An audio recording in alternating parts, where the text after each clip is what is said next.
Hello friends, a very warm welcome to Ansarkari and I'm Vikas Bhardwaj. We have already taken all important themes which are going to create your base, as I told you, not only for general studies but also for political science, public administration, international relations, and the fact that you must bring certain elements into essay and also in personality test apart from history optional.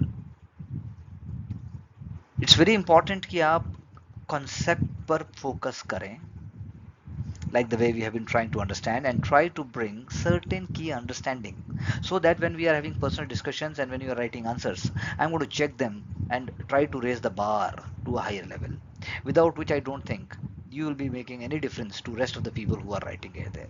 Always remember, this is a competitive examination. It is in this context today we are taking up intra-war years between 1919 to 1939. Already we have discussed not only League of Nations but also Russian Revolution and the preceding themes and topics including Italian and German unification, beginning from Renaissance, Industrial Revolution, French and American revolutions and so forth, including focus on West Asia and Africa. So decolonization is a recurring theme, and also we are trying to understand what role India could have played, what role India played, and also what impact India suffered because of all these developments, which are claimed to be the world developments, but also they are Eurocentric actually, and also they are not helping the world's cause, like in the present times we can see. So we are going to see what is fascism. As you could have seen in the previous slide, that we have shown a picture of what fascism is, a symbol we have already shown you. What is the term fascism stand for, how totalitarian was Mussolini's system, and then we are going to think about a bit about Nazism and fascism. So the interwar period, as I'm saying, between 1918 to 1939, it is not only important from the world perspective but also very important from the Indian perspective, because in India, if you think so, then it was also after the First World War that Gandhiji is coming into picture. He is going to take central pole position and different ideologies are also emerging. But worldwide, there was a significant decline in the global dominance of democracy, which actually everybody was talking about. It was threatened by the rise of totalitarian regimes at Italy and Germany. So there were key events behind this. The economic instability, the Great Depression of 1929, it was creating havoc on the economies of democratic nations, whether you think about Europe or even think about America. High unemployment, poverty, social unrest, it was creating fertile ground for very passionate and radical ideologies, which was promoting that there will be all stability, all prosperity, all happiness if you just support yourself. Therefore, democratic governments were blamed for the failing, and they were actually blamed that they are not able to prevent economic crisis.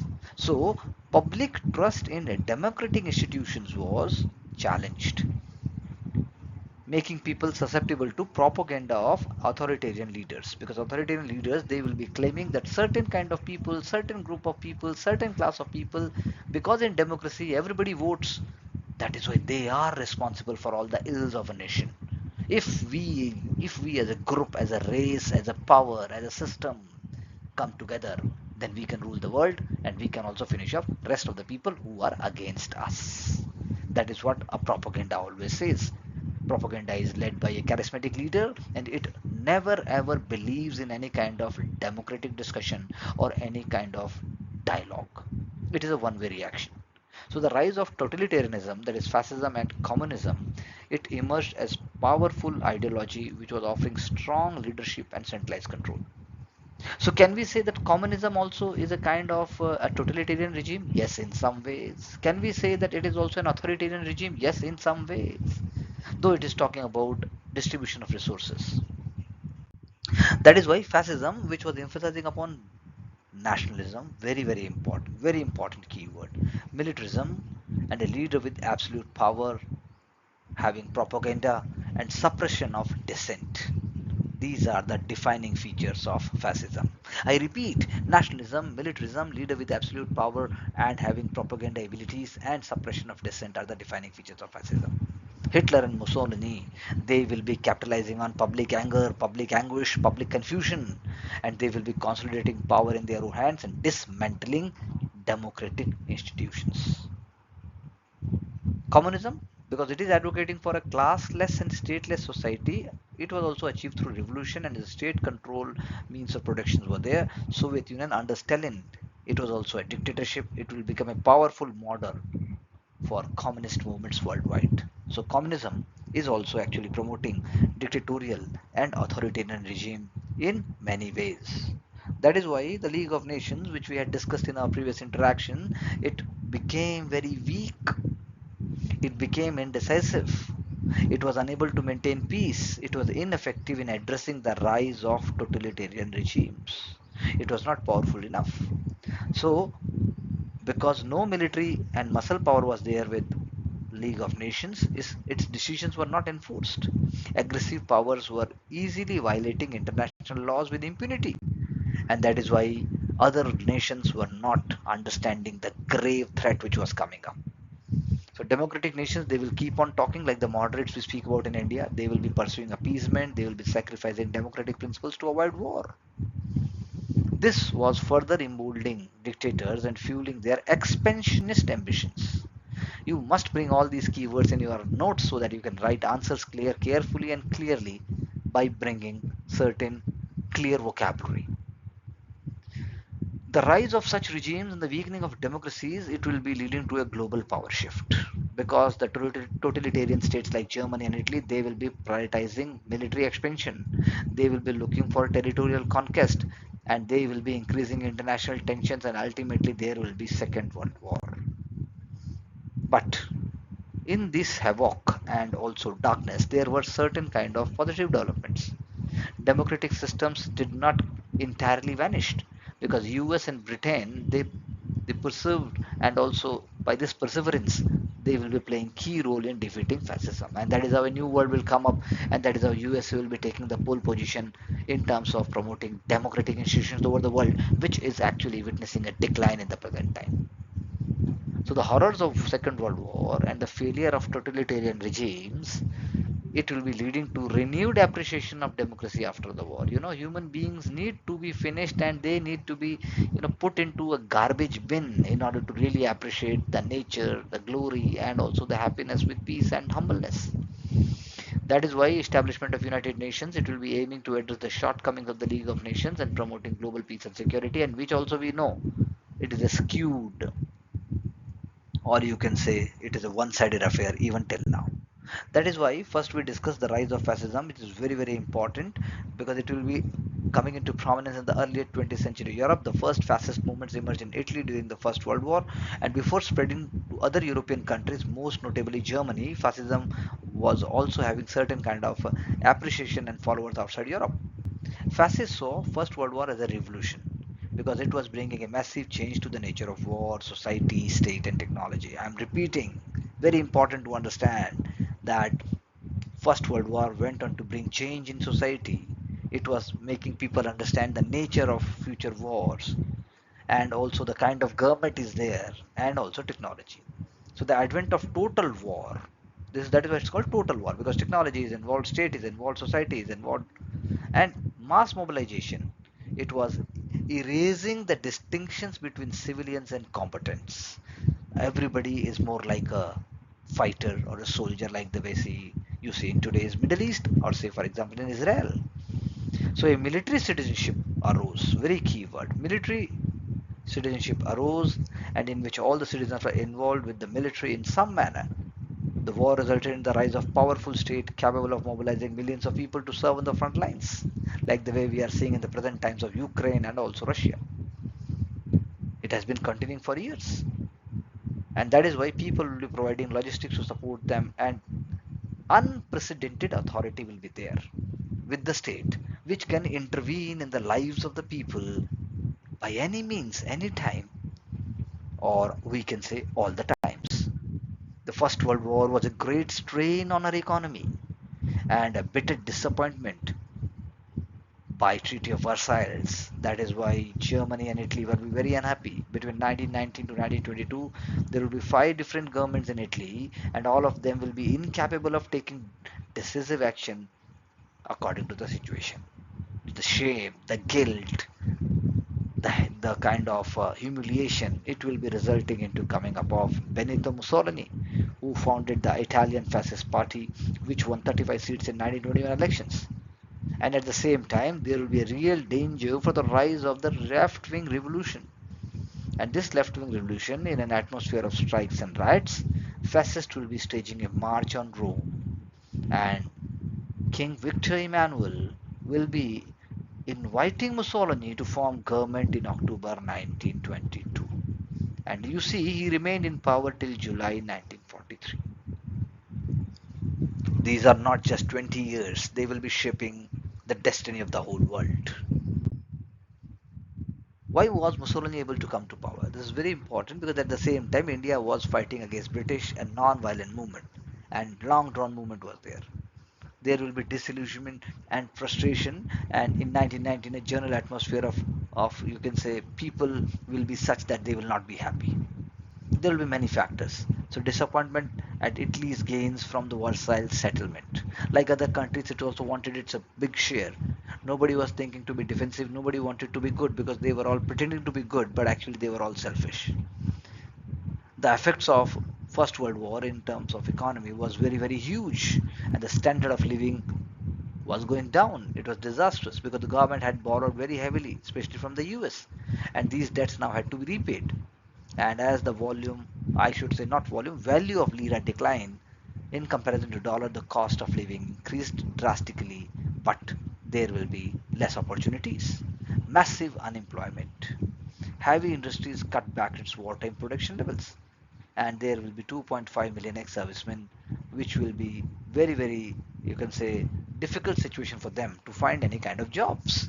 So this real situation is a precipitation for crisis. There was growing contempt for the parliamentary system because vote for all men and proportionate representation system which was introduced for the 1919 elections, it was not giving a safe passage. A fairer representation was there than the previous system because large number of parties were present in the parliament. For example, in 1921 there were at least 9 parties which were represented in the parliament, including liberal, nationalist, socialist, communist, Catholic Popular Party and fascist. This was making very difficult for one party to gain an overall majority. Coalition governments were inevitable. No consistent policy was possible because the 5 different cabinets with shaky majorities, they came and went because nobody was having a great vision. Nobody was having a clarity how to move forward. So this system was making people impatient, and this was actually creating a situation where people wanted a decisive government. So wave of strikes were there between 1919 and 1920 because the industrialization in these times will be actually a result of the long-term unification. But then, in spite of industrialization, there will be lack of much work.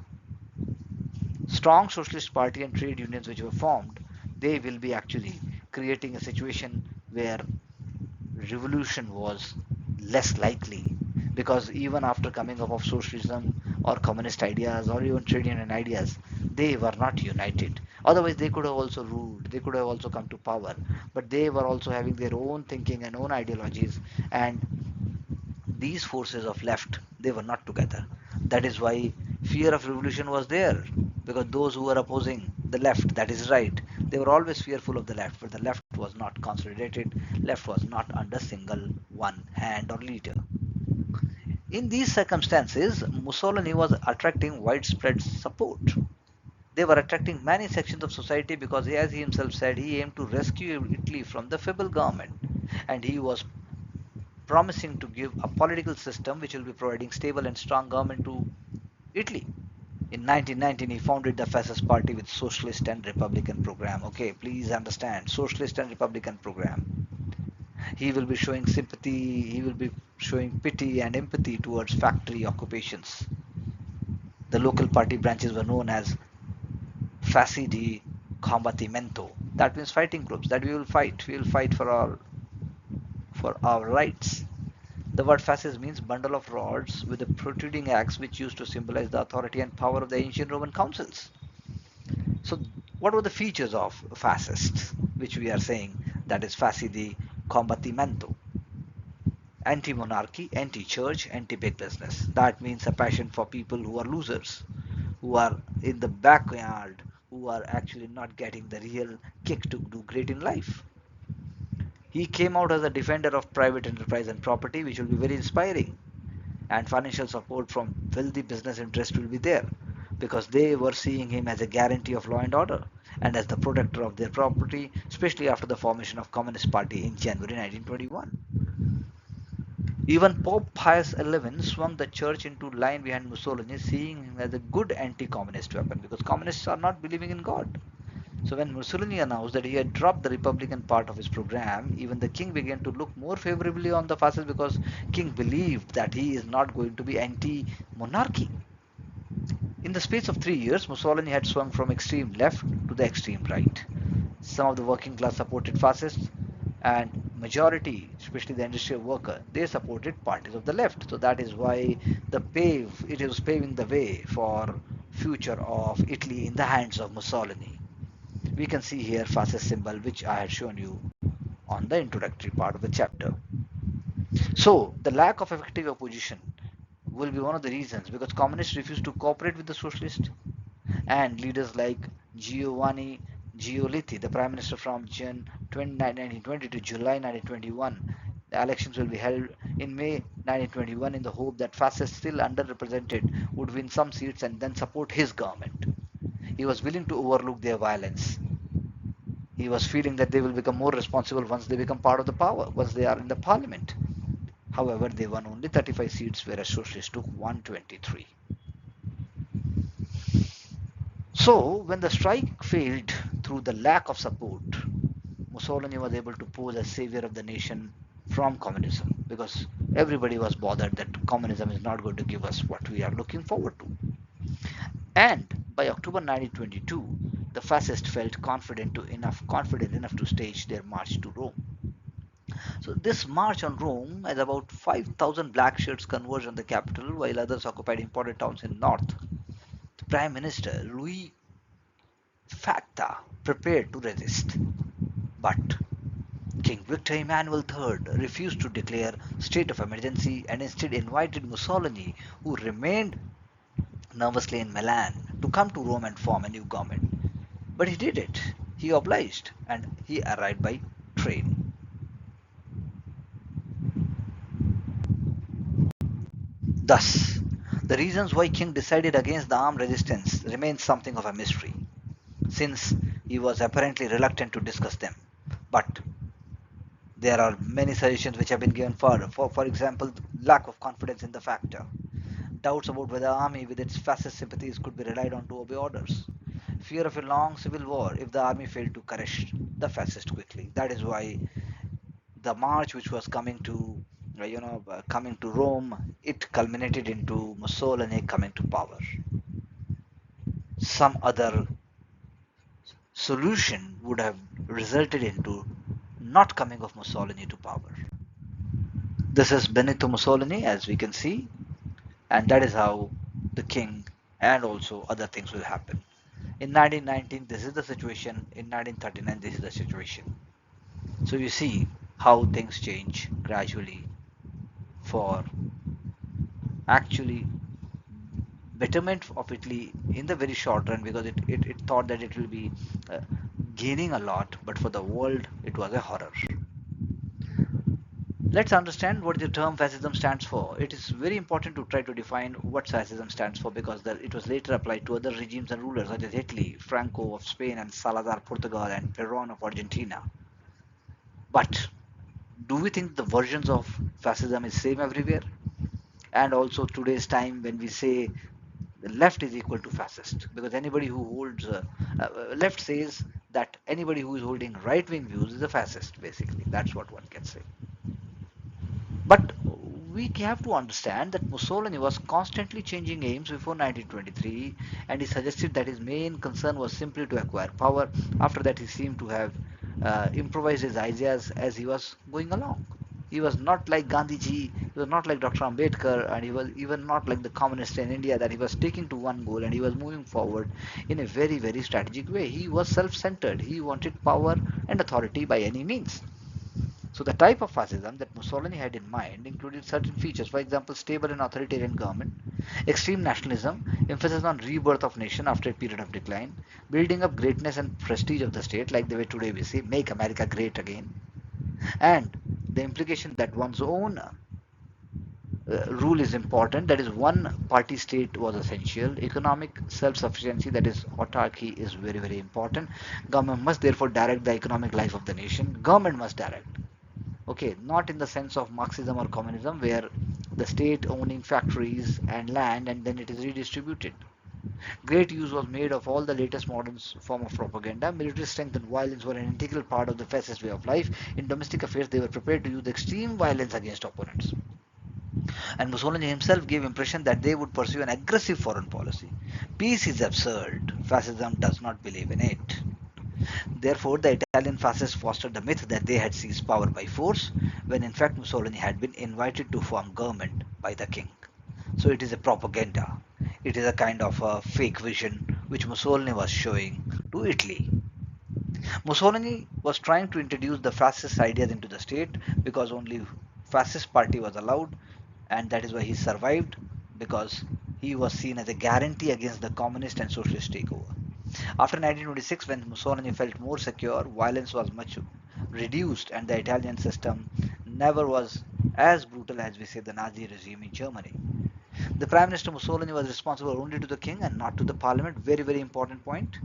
The Prime Minister could rule by decree, which meant that new laws did not need to be discussed by parliament, and the electorate was reduced from about 10 million to 3 million. That means only the elite and only the wealthy people will be able to vote. He also made changes in the local government, elected town councils and mayors, uh, which were there in the beginning. When Mussolini came to power, they were abolished, and towns were run by officials appointed from Rome.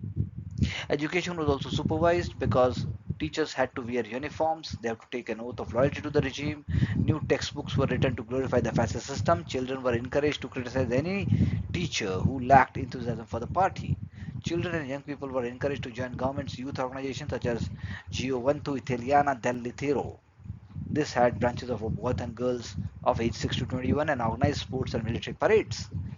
Then there was a special organization for young boys from 6 to 8 known as Sons of the Wolf, which tried to indoctrinate them with the brilliance of, you know, deuce and also the glories of war.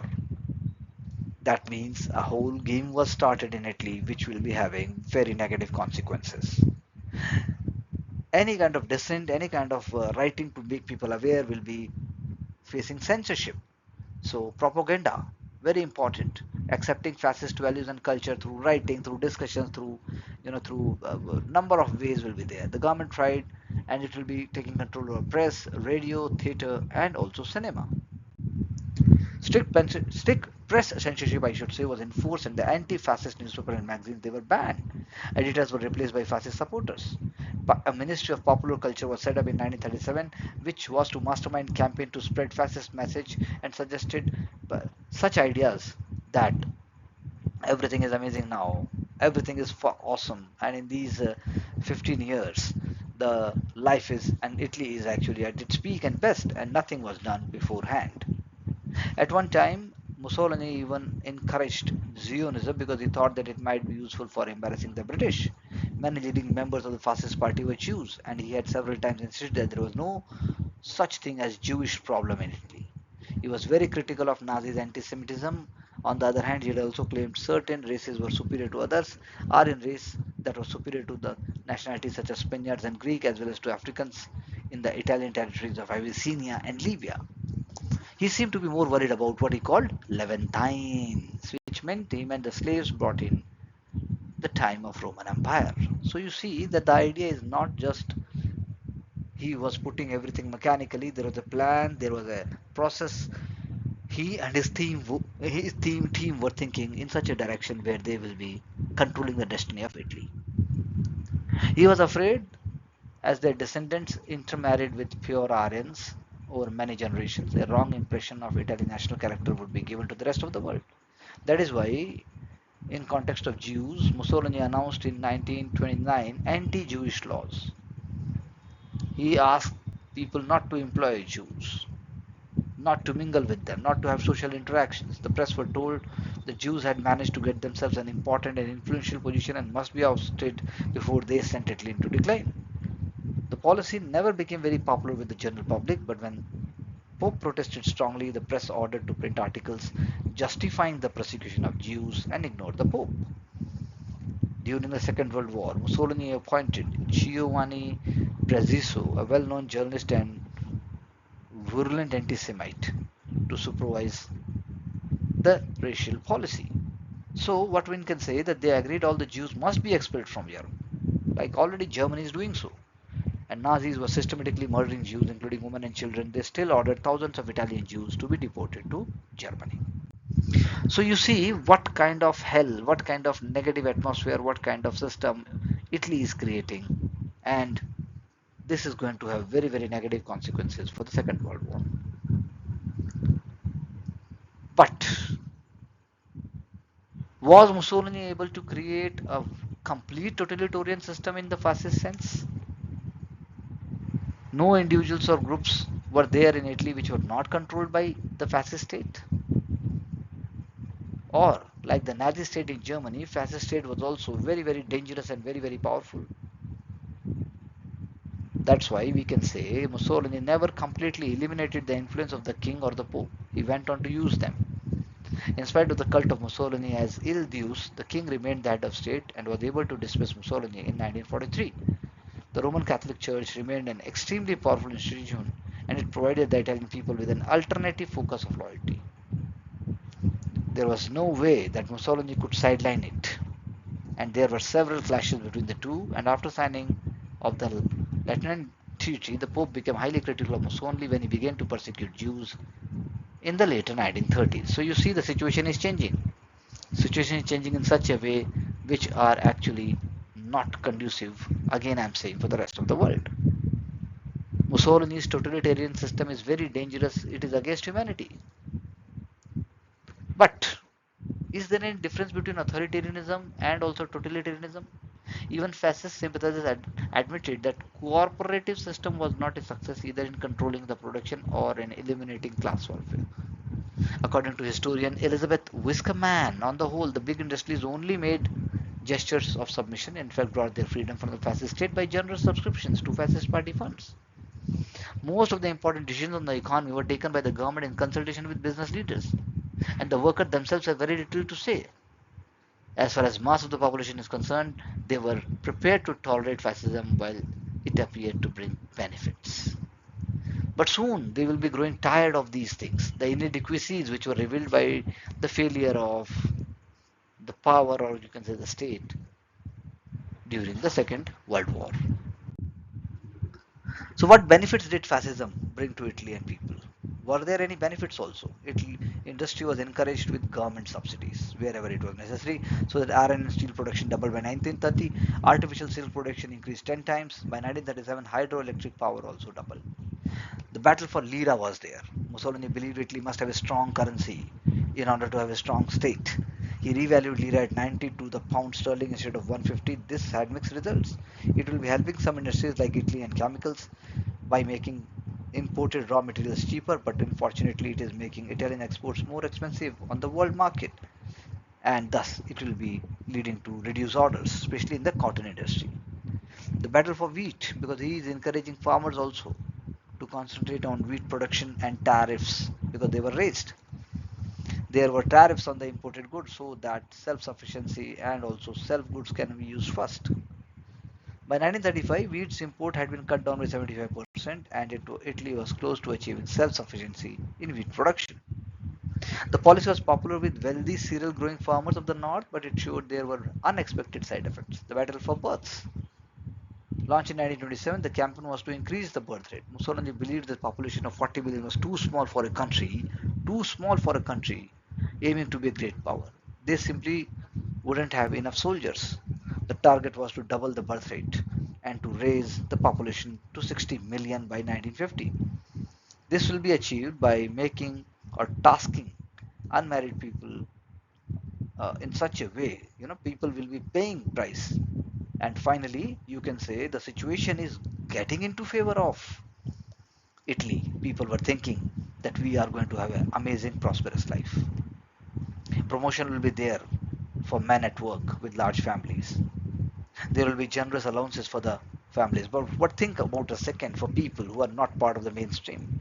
Think about people who don't want to marry. Think about people who want to have certain other kind of, I would say, personalities. They all were misfit. There were several, or you can say severe penalties for abortion. He specified 12 children as the ideal number for a family. and this will be Mussolini's one of the complete failures. Similarly, there was a program for land reclamation involving draining marshes, irrigation, and planting forests in mountain areas. This was again a part of the drive to improve and increase agricultural yield. But then, in the longer run, it is not going to be helpful. An example is Pontine marshes near Rome. After work, organizations provided Italian people with the things to do in their leisure time because Mussolini never wanted to leave them free. He wanted to control, free. He was able to control them. Cheap holidays, tours, cruises, dopo lavoro, controlled theaters, dramatic societies, libraries, orchestras, brass bands, and sporting organizations. Mobile cinemas were provided which were useful for putting out propaganda. That means moving cinema from one place to another. Very poor families could get welfare support from dopo lavoro. All this was partially to appease workers for the loss of their trade unions and the right to strike. But it was very popular. That means people were not really aware. People were not ready to be understanding the value of freedom, value of liberty, value of equality. But we also know that Mussolini was eventually thrown out. Entry into the Second World War on the Germany's side was a disaster mistake. General public started suffering hardships. Taxes were increased. Food rationing was there. Massive inflation was there. And there was fall in the real wages.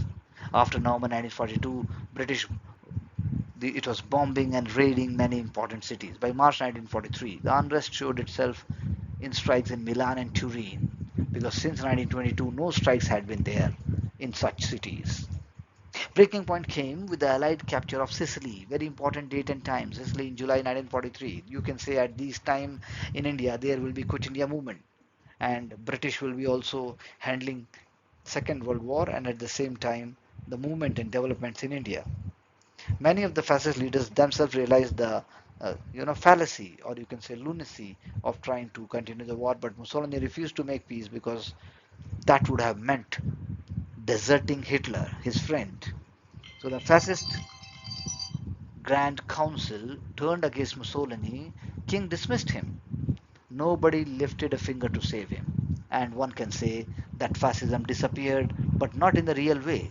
Fascism disappeared only in a way which was not helping, one can say, the Italians. Because for the world, already disaster had taken place. It is not that when fascism disappeared from Italy, then Italians will suddenly become savior of the world or they will be becoming a good people. This is still a very controversial topic in Italy. It is a taboo, it is a stigma, nobody wants to talk about it. The memories of personal experiences are very, very strong. There are two interpretations of the fascist era. It was a temporary aberration, people say. We were good, we are good, but then in between there was certain thing wrong. It was a departure from normal development in Italy's history. The work is actually the solely of Mussolini. Historian A. Cassels calls it a gigantic confidence trick perpetuated on the Italian nation by Mussolini, an artificial creation of Mussolini. Then some say that the fascism grew naturally from Italian history, the environment which had been provided with the Italian unification. The rise and success of fascism is there because such kind of elements were already present. And the most recent revisionist trend among Italian historians is to portray Mussolini once more as an inspirational leader who could do nothing wrong until he made fatal mistake of entering the Second World War. But at the same time, we are not thinking about all the outrages of Italian fascism with and certain groups and the right wing and youth, they are seeing fascism with an element of nostalgia. A new biography by British writer Nicholas Ferrell published in 2003. It is also taking the same lines and saying Mussolini deserves to be remembered as a great man. He claims that Mussolini saved Italy from anarchy and communist subversion. But his domestic policies went on to bring great benefit to the Italian people and improve their living standards.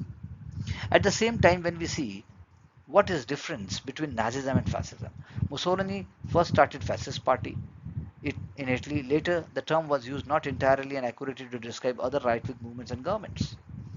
In fact, each brand of so-called fascism, as I told you in the beginning, had its own special features. In case of German Nazis, there were many similarities between Mussolini's fascist system, but there were differences also. For example, both Nazism and fascism, they were intensely anti-communist. and they were getting solid basis of support from all classes. They were anti-democratic and attempted to organize totalitarian state, controlling industry, agriculture, way of life of the people, so that personal freedom was limited. They attempted to make country self-sufficient. They emphasized the close unity of all classes working together to achieve these ends. Both emphasized the supremacy of the state and were intensely nationalistic, glorifying war, and also they were actually worshipping a leader who who was telling everybody that I will help the nation to get rebirth from all its troubles. But do you think it was really possible? The difference between Nazism and Fascism is also to be seen in the light that Fascism never took root in Italy as deeply as Nazi system did in Germany.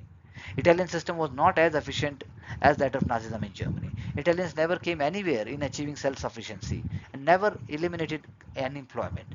In fact, unemployment kept on to rise, where Nazis succeeded in the same and no unemployment was there, though they also never achieved complete autarky. That is why there are certain similarities and differences. Italian system was not as ruthless and brutal as that in Germany, and there were no mass atrocities on the level of like the way we have seen in Germany. So you can say among two bad things, we are saying who is more bad, who is less bad. There will be unpleasant incidents like the murder of Mattiuti and Amendola. Italian fascism was not particularly anti-Jewish and racist until 1938, when Mussolini adopted the policy to emulate Hitler. Mussolini was more successful in Hitler with his religious policy after his agreement with the Pope in 1929, able to announce Mussolini's dismissal and his arrest. That was also there. Unfortunately, there was nobody in Germany to dismiss Hitler. So you see, there are actually differences and certain similarities. That is why when we say the roots of the rise of fascism lay in peace treaties, how fascism was a response to the post-war situation arising out of political instability and thwarted nationalist hopes and fears of the spread of communism. We Another question says examining the circumstances which led to overthrow of democracy and establishment of fascist dictatorship in Italy. Extreme nationalism of the fascist variety has various faces in various countries, but it has everywhere certain common characteristics. Please write these answers so that we can discuss them. Comparison of the fascist regime in Italy with the nationalist social regime of Germany is almost inevitable, as we have just discussed. Similarities are there, but there is one point of difference which is worth mentioning. So we can write that also. Discuss the main characteristics of fascism. Corporate state was Mussolini's answer to socio-political problems of his country. That is why I always tell you, by understanding fascism and Nazism and also the root causes, you can better appreciate Indian democracy and also why you are preparing for this examination, because the passion, clarity, and also your consistent hard work under able guidance is going to bring success, because there is always a next time to do great things if you are more sincere and if you are prudent enough in the present times. Thank you very much. Do like, share, subscribe, and join our courses to get success with Ansarkari.